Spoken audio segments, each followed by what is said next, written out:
I always thought I knew who I was. At 42, married for over a decade, a father of two, and with a stable career in the police force, I considered myself a settled man. My life was a well-defined routine. Waking up early, putting on the uniform, spending the day solving other people's problems, and returning home, where I would change clothes, have dinner with my family, and watch a movie before bed. It was an ordinary life, perhaps even monotonous, but it was mine. However, there was something inside me that I could never name.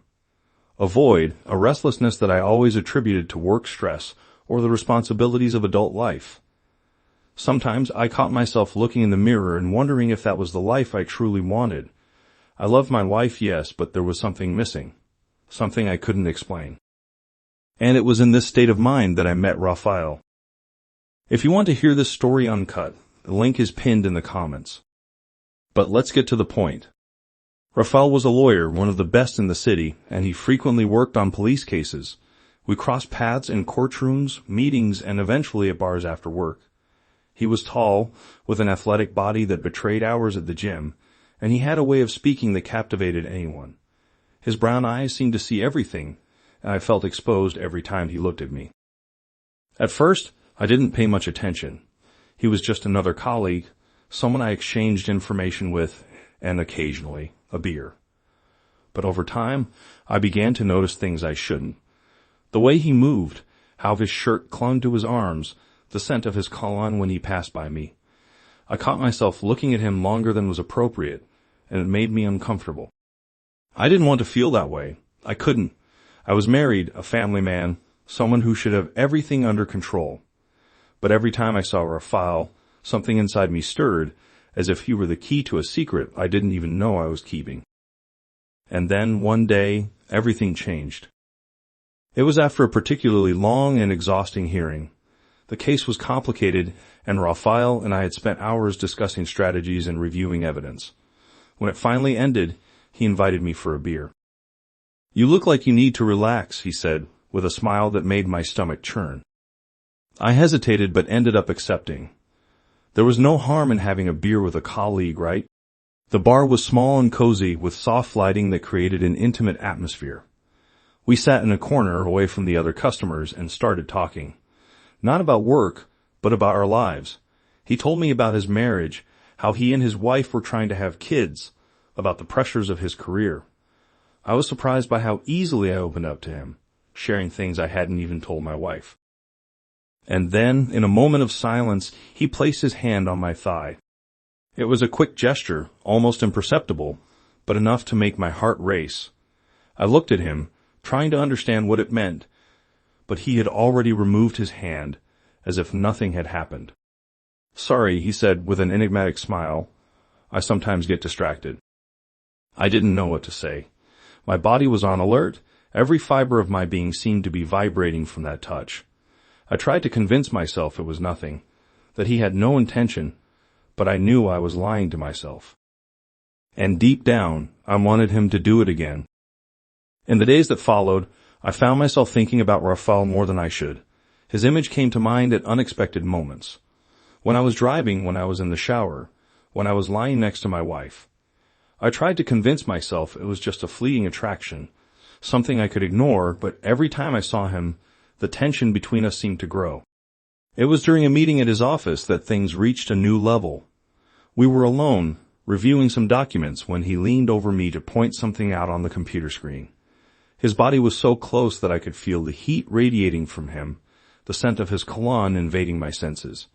I felt dizzy, as if the air around me had grown heavier. "Are you okay?" he asked, his soft voice making my stomach churn. "I'm fine," I lied, trying to focus on what he was saying. But then he did something that took my breath away. He placed his hand on my shoulder as if it were a comforting gesture, but his hand slowly slid down, resting on my thigh again. This time, he didn't remove it. I looked at him, and our eyes met. There was something in that gaze that left me defenseless, as if he were seeing all my insecurities, all my repressed desires.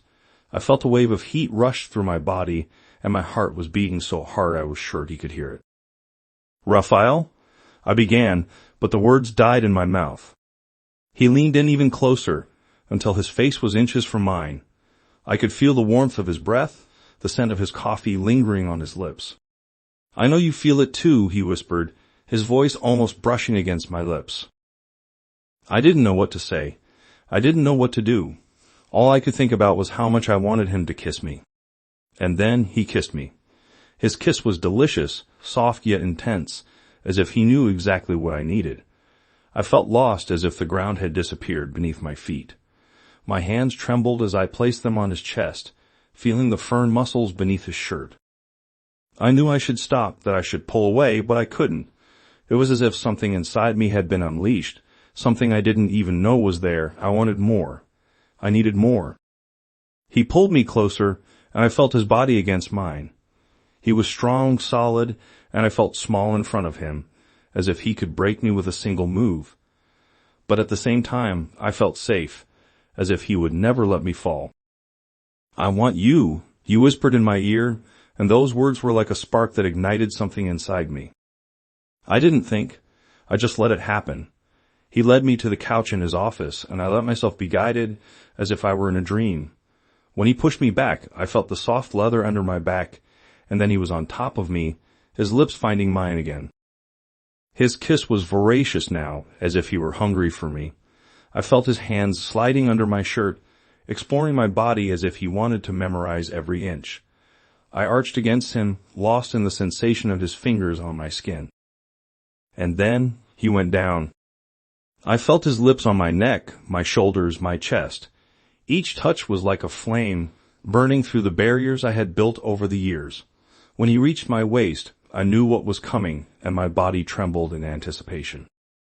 The moment I felt his first touch, my body reacted instinctively, arching slightly, surrendering to that electrifying sensation. The warmth of his hands, firm yet provocative, traveled across my skin as if he knew exactly what to do to make me even more vulnerable. The heat of his mouth down there made my entire body shudder, a chill running up my spine as I gasped, lost in the sensation. The muffled sound of his breathing only heightened my arousal, and when I looked up, I saw the scene that drove me even crazier. Him, with that beautiful face, the expression of pure satisfaction as he slowly loosened his tie, pulling the knot with his strong fingers. The fabric slid down his collar, and that careless gesture, as if he wanted to feel more comfortable to continue, set me on fire inside. Desire pulsed in the air, thick, hot, impossible to contain. The way he used his hand, sliding with precision, alternating with his warm, soft mouth, was an art in itself. Every move was calculated yet instinctive, as if he knew exactly how far he could take me without letting me completely fall apart.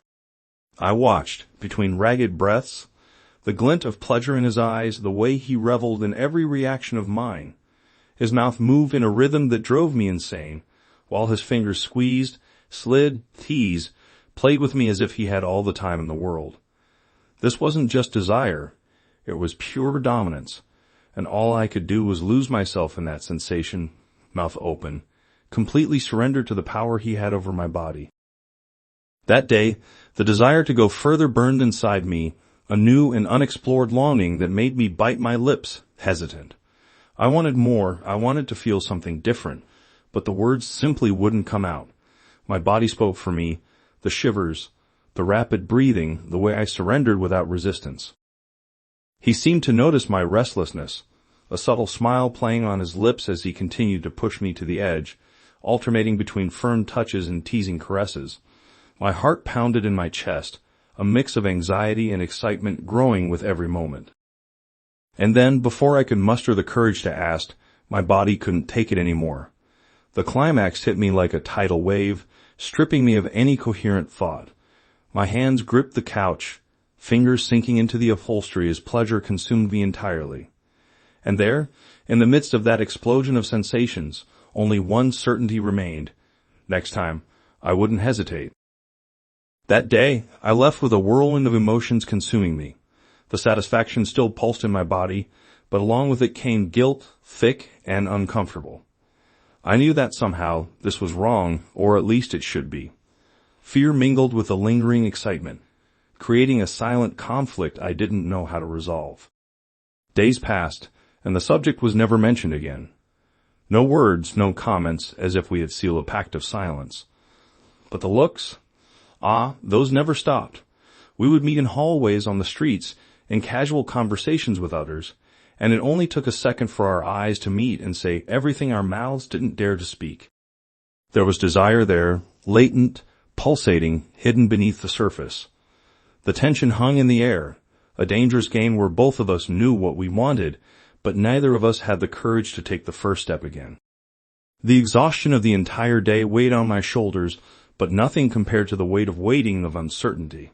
I wanted him, I wanted to feel that touch, that taste again, but he never took the initiative. And there, in that empty room after an exhausting meeting, fate seemed to have given us a chance.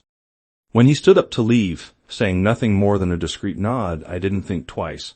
I held his waist firmly, feeling the warmth of his body under my hands, and pressed him against the wall.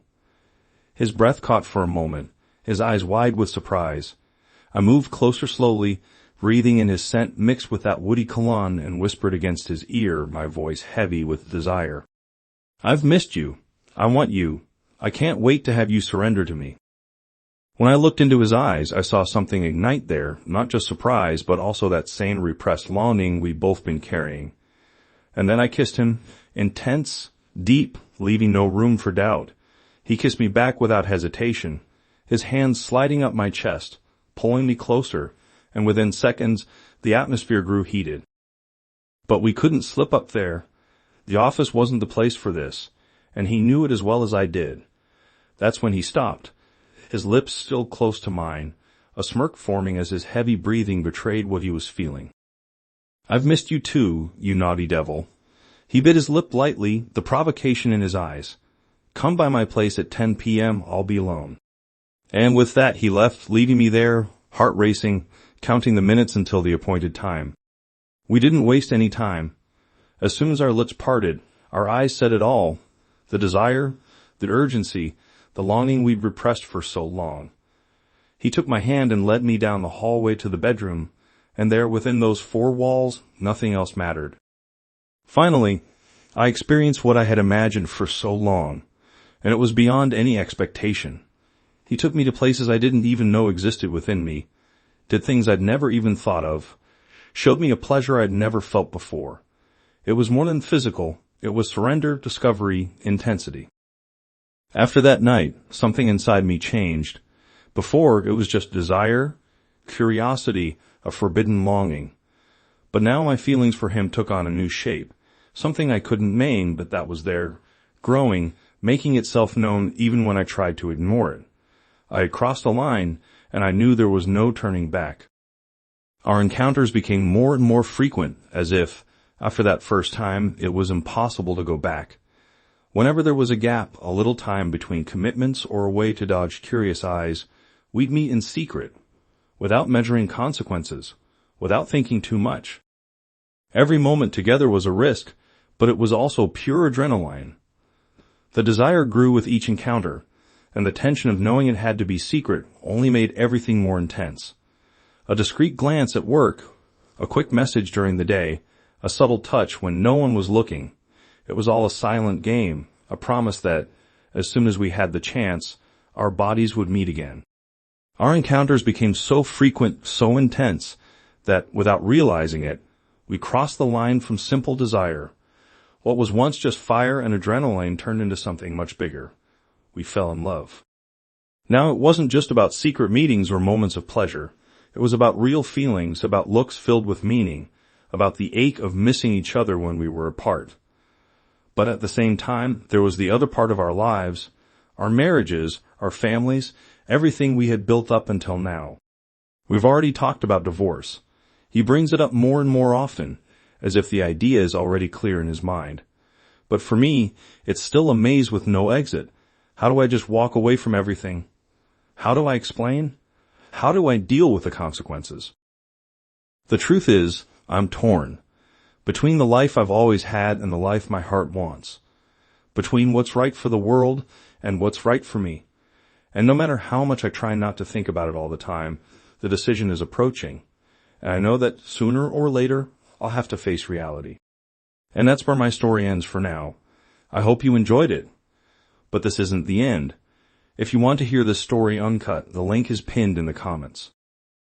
Subscribe to follow part 2, and don't forget to turn on notifications so you don't miss any details of what's coming next. See you soon. With love, Julian.